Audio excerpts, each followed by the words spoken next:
Olha, eu consigo entender o pavor do pessoal lá em Brasília com essa crise do Vorcaro, né? A gente já viu o tamanho da bomba que são os celulares do Vorcaro.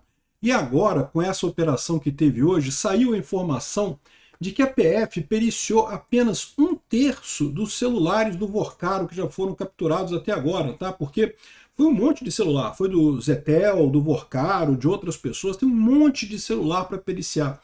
Lembra que o Toffoli segurou a coisa toda por um tempo, então teve muita coisa que ainda não foi nem tocada ainda. Imagina o que ainda não está para aparecer nessas buscas e apreensões que ainda nem foi periciado ainda nesse caso, né? Com o que a gente tem até aqui já é uma bomba enorme comprometendo o Toffoli, comprometendo o Alexandre de Moraes, sabe-se lá mais quem vai aparecer nesses celulares. E ainda tem a situação das festas em Brasília, tá? O Feltrin, vocês sabem, Ricardo Feltrin é um youtuber, tem um canal no YouTube, gosto muito do canal dele, e ele fala dessa área, ele tem informações de pessoas que sabem do assunto, que o maior medo em Brasília não são aquelas festas do Cine Trancoso, né? Você lembra que tinha a mansão em Trancoso e coisa e tal, porque segundo o pessoal, quem costumava mais ir nessas festas do Cine Trancoso eram empresários e coisa e tal. Até tinha um político ou outro que ia lá na festa lá do Cine Trancoso, com as prostitutas e coisa e tal, mas a maior parte era empresário, né? E aí não assusta tanto Brasília. Só que em Brasília ele também tinha um esquema similar em Brasília. Tinha uma casa do Vorcaro no Lago Sul, né? Lago Sul, vocês sabem, é um lugar chiquíssimo lá em Brasília, chiquérrimo, né? Casas que valem milhões e milhões de reais e coisa e tal. E o Vorcaro tinha uma casa lá e dava festas com uma certa frequência, e o esquema era mais ou menos o mesmo, um monte de mulher para cada homem, e câmeras gravando a coisa toda. E aí nessas festas de Brasília é que tinha muito político, e o pessoal tá apavorado com essa história. O pessoal tá dizendo que é uma mistura de Epstein com El Capone e coisa e tal. Isso porque só pegamos um terço dos celulares, né? Vamos entender essa história aqui. Eu sou Peter Turguniev, esse canal é o Ancapso e essas notícias foram sugeridas por STF, Sistema de Troca de Favores, o Dia Mais Quente do Ano e várias outras pessoas. Obrigado aí ao pessoal que sugeriu notícias lá no nosso site, no visãolibertaria.com. E obrigado a você que está assistindo o nosso vídeo. Se você gosta do nosso conteúdo, por favor, deixe o seu like e se inscreva aqui no canal, né? Para você ver o que uma quebra de sigilo do Lulinha não leva a acontecer, né? Assim, quebraram o sigilo do Lulinha, aí o Dino teve que entrar para fazer uma mequetrefe lá para tentar anular isso, e aí, é lógico, veio a notícia do Vorcaro. Mas a gente não pode deixar de falar do Vorcaro, porque realmente é muito interessante essa notícia que saiu aqui, tá? A gente vai falar do Lulinha também, vamos falar do absurdo que o Dino fez também, mas temos que falar do Vorcaro, porque realmente é um absurdo esse caso aqui do Vorcaro, né? Então, vocês sabem, eu já falei em vários vídeos aqui sobre como é que foi o processo lá, as conversas que tinha do Vorcaro com o Zetel, a cooptação de pessoas dentro do Banco Central, tinha cooptação de gente também dentro da PGR, da polícia. Eu vou fazer um outro vídeo só sobre isso também, porque isso também é uma outra coisa muito importante. O PGR demorou a aceitar essa prisão agora, né? E será que demorou a aceitar porque realmente demorou para aceitar, ou porque estava preocupado de aparecer coisa contra o próprio PGR, contra o próprio Goné, né? Lembra que o Goné é ligado ao Gilmar Mendes, né? E não sei não, eu acho que, cara, o que o pessoal falava é verdade. O celular do Vorcaro é uma bomba atômica na política de Brasília. E por enquanto, só periciaram um terço dos celulares do Vorcaro aqui, ó. O pessoal está trazendo aqui, ó, o Vorcaro, o vilão que é a cara do Brasil, né? O dramaturgo fulano de tal dizia que nada existe na realidade de um país sem estar primeiro na sua literatura. E se ele fosse brasileiro, ele modificaria sua frase. Aqui a realidade copia os filmes de Quentin Tarantino e as obras de Nelson Rodrigues, né?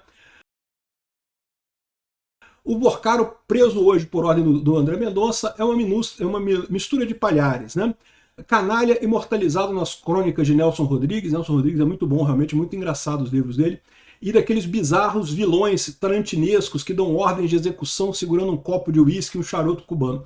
Eu não sei não, tá? Eu olho para aqueles tweets que estavam ali e me parece mais coisa de frouxo dando ordem de bravata. Me parece mais isso. Mas é lógico, né? Se ele estava mandando o cara ir lá e quebrar os dentes do Lauro Jardim, né? E, veja, o Lauro Jardim já é jornalista há um bocado de tempo. Esse não é o primeiro cara que o Lauro Jardim irrita, né? Aliás, tem um monte de gente já irritada com o Lauro Jardim. Então eu imagino que o Lauro Jardim já tem suas preocupações de segurança para evitar esse tipo de coisa, porque, né, não é o primeiro cara que é irritado, né, pelo Lauro Jardim. Mas a verdade é a seguinte, não deixa de ser uma ameaça. Mesmo que ele seja incapaz, mesmo que seja uma bravata nesse caso, abertamente ele tentou dar a execução, ele passou para outra pessoa fazer a coisa, né? Nosso maior problema é que estamos sendo governados por tipos iguais ao Vorcaro. O regime do PT-STF me faz lembrar a cena final de Cães de Aluguel, uma roda de assaltantes com armas apontadas um para a cabeça dos outros. É aquilo que falou também o Rafael Lima, né? Eu falei sobre o tweet dele no meu último vídeo, né? Que, pô, caramba, que coisa idiota, né? Como esse pessoa é burro, né? Assim, o problema da nossa miséria aqui no Brasil não é o fato de ter uma classe dominante, uma classe explorada aqui no Brasil. Não, o problema nosso é que a nossa classe dominante é burra pra caralho. Puta que pariu, cambada de otário, idiota, QI 3. Impressionante, bicho, como nossas lideranças aqui no Brasil são burras, cara. Esse que é o problema. Se a gente fosse dominado por gente inteligente, pelo menos, né? Tudo bem, ser dominado é sempre ruim, mas, porra, pelo menos tinha alguma coisa, né? Aqui, ó, a decisão do André Mendonça traz diálogos que parecem ter saído de um roteiro de Tarantino, né? Esse jornalista bate cartão todo domingo. Bater cartão todo domingo, eu imagino que seja criticar o Vorcaro todo domingo, né? Sim, cara escroto, tinha que colocar gente seguindo esse cara para pegar tudo dele, né? Vou fazer isso, né? Esse jornalista, quero mandar dar um pau nele, quebrar todos os dentes num assalto. Pô, né? Coisa de mafioso mesmo, né? Em determinada mensagem, Moraes Mourão, que é o nome do cara lá, Felipe Moraes Mourão, olha que coisa, né? Diz a Vorcaro, estamos em cima de todos os links negativos, vamos derrubar todos e vamos soltar positivas. Sabe o que é isso daqui? A gente falou no vídeo mais cedo, né? Eles tinham um esquema dentro do governo para fazer pressão sobre as redes sociais para derrubar notícias que eles não gostavam. Olha que coisa, meu amigo. Quem diria, né?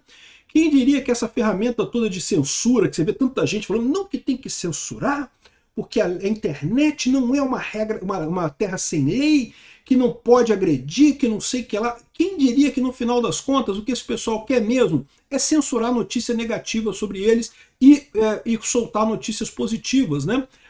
O meu entendimento da coisa é que o cara é ligado ao DCM, o Diário do Centro do Mundo, e portanto ao governo Lula. Eu não tenho certeza, porque ele fala em DCM. O que é DCM? Diretório Central de Moçambique, sei lá o que é DCM, ou então Diário do Centro do Mundo, né? Eu acho mais provável o Diário do Centro do Mundo, né? Aqui, ó, em outra fala, Vorcaro refere-se a dois funcionários, ex-funcionários do Master, que vinham causando problema, né? É bom dar um sacode no chefe de cozinha primeiro, o outro já vai se assustar, né? E mais diante, Vorcaro desabafa sobre outra ex-funcionária. Monique tá me ameaçando, é mole? Tem que moer essa vagabunda, né? Cara, isso aqui para mim é gente de pau pequeno quando começa a ter problema de impotência sexual, né? Começa a falar essas coisas assim, mas não tem coragem de fazer mesmo. Não sei, posso estar errado, né? É lógico, como ele fez a ameaça e falou com o cara para fazer, no final das contas é ameaça, ele tem que mesmo ser preso por isso, né? Em certo momento, Moraes Mourão conversa com o Vorcaro sobre os pagamentos recebidos pelos serviços especiais. Ele, provavelmente o Zetel, manda a mensal, eu divido entre a turma, mando para eles 400, divido para 6. Para os meninos, mando 75 cada um, o meu. O DCM mais 2 editores. DCM será o quê? Aqui. Estaria eu engraçado ou essa sigla DCM não me é desconhecida? Eu não sei, né? Está falando aqui do Diário do Centro do Mundo. Eles não querem acusar abertamente, porque, né, se acusarem, mas eu também não sei. Eu estou dizendo que parece, né? Dá a impressão que ser, né? Pode ser que seja outra coisa. Pode ser que seja outra coisa, né?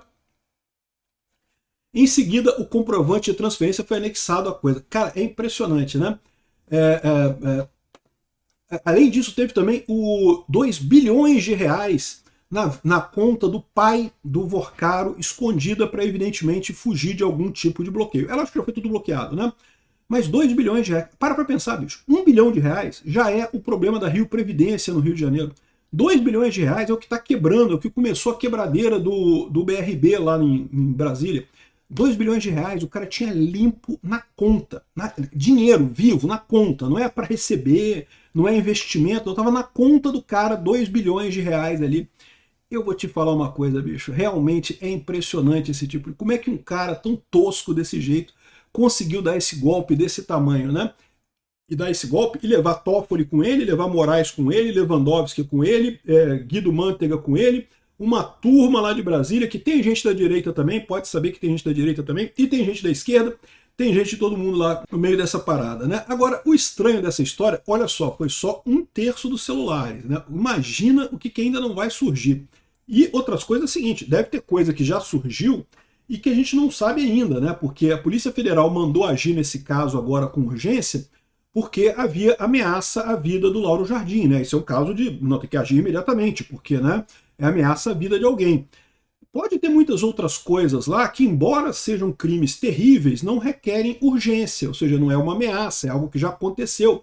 Festinhas e não sei o que lá, né? O Rodrigo Constantino fala aqui que o Vorcaro é uma mistura de Epstein com Al Capone, né? Epstein porque gravava as festas para chantagear as pessoas depois, e mafioso, Al Capone mafioso pelas falas dele, né?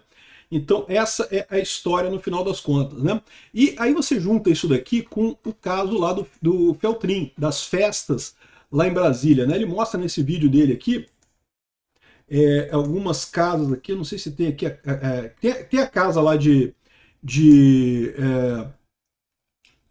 Trancoso, na Bahia, mas segundo ele está dizendo aqui, essa casa não é a preocupação dos políticos, porque os políticos iam muito na casa da Asa Sul, né? Dá para ver aqui, ó, a mansão na Asa Sul, aqui a Ponte JK, aqui, olha que visão bacana aqui da Ponte JK, dessa sala aqui, tem umas mansões ali no Lago Sul, que é uma coisa impressionante mesmo, cara. O Lago Sul em Brasília realmente é impressionante, né? A Ponte JK, para quem não sabe, é aquela ponte que tem uns arcos assim lá em Brasília, né? Dá para vê-la aqui.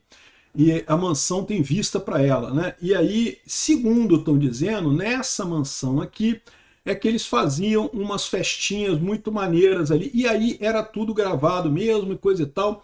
E segundo o jornal O Globo, pelo menos um desses encontros teve a presença do Alexandre de Moraes. Olha que coisa, né? Pelo menos um desses encontros. Ou seja, imagina o que não tem, que não é urgente. Esse tipo de coisa, por exemplo, vamos supor que a polícia identifique que tem um monte de gente que se encontrou lá na casa e não sei o que lá, e fez putaria e não sei o que, mas em princípio não está afetando nada, né? Não é uma coisa urgente. Então, ou seja, ainda não saiu essas informações, ainda vai sair, cara.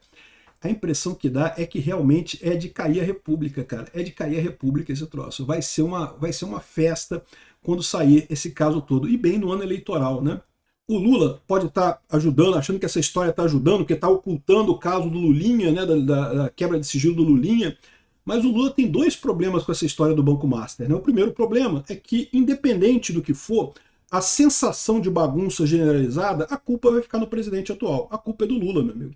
Da mesma forma que a pandemia, a culpa acabou ficando no Bolsonaro, se ele teve culpa ou não teve culpa, não interessa, a culpa acabou caindo nele. Da mesma forma, o Banco Master vai acontecer a mesma coisa, né? Uma bagunça generalizada. Ah, o Lula tem culpa, não tem culpa? Meio que não interessa. Aconteceu sobre a vigilância dele, então ele é culpado por definição. Além disso, como eu já falei, eu acho que a visão desse pessoal é que ia ser um negócio pequeno, que não ia dar muito problema. Essa coisa toda cresceu muito e está crescendo cada vez mais, muito além do controle desse pessoal. Eu acredito mesmo que no início eles queriam fazer essa coisa do Banco Master, uma demolição controlada para atingir a direita. Mas a questão é que ficou tão grande que ninguém controla mais, meu amigo. Essa coisa deu ruim. Não vai ser o Gilmar Mendes que vai controlar, não vai ser o Toffoli que vai controlar, não vai ser o Alexandre de Moraes. Estou para te dizer que nem o André Mendonça, se quiser, não controla mais isso. A coisa vai ficar feia. Obrigado por assistir nosso vídeo até o final. Tem alguns links para você nos ajudar aí na tela e também na descrição desse vídeo. Contribua com o nosso projeto.